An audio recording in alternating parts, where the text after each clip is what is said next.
గౌరవ రాష్ట్ర ముఖ్యమంత్రి వర్యులు శ్రీ రేవంత్ రెడ్డి గారికి, గౌరవ రాష్ట్ర మంత్రివర్యులు శ్రీ తుమ్మల నాగేశ్వరరావు గారికి,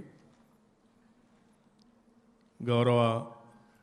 శాసనసభ్యులు కోననేని సాంబశివరావు గారికి,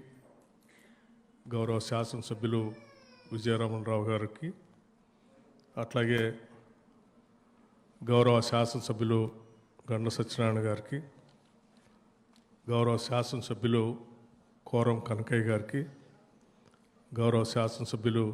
అనిల్ గారికి, ఇంకా సింగరేణి కాలేజ్ సంబంధించిన ఐఎన్టీసీ నాయకులు, minimum wages board chairman Shri Janak Raj గారికి, గౌరవ రాష్ట్ర ప్రభుత్వ సలహాదారులు వేణుగోపాలరావు గారికి, గౌరవ రాష్ట్ర ప్రభుత్వ సలహాదారులు వేం నరేందర్ రెడ్డి గారికి, గౌరవ శాసన మండలి సభ్యులు గౌరవ శాసనసభ్యులు యాదయ్య గారికి, ఇంకా సింగరేణి కాలేజ్ సంబంధించిన సిఎండి బలరాం నాయక్ గారికి, వేదిక మీద ఉన్నటువంటి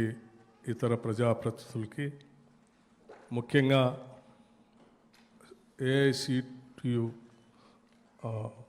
recognised union AITC recognised union అధ్యక్ష కార్యదర్శులకి, ముఖ్యంగా ఈరోజు రాష్ట్ర ప్రభుత్వం ప్రతిష్టాత్మకంగా భావించి భారతదేశంలో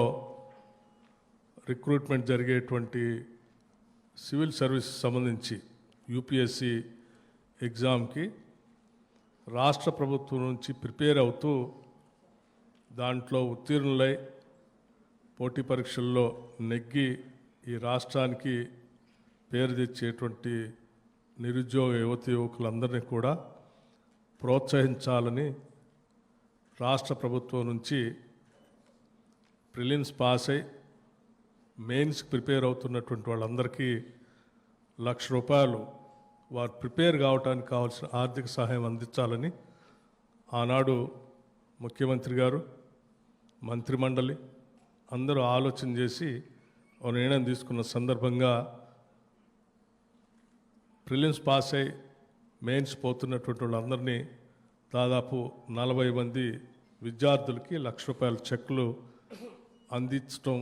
జరిగిందన్నటువంటి విషయం మీ అందరికీ తెలిసిందే.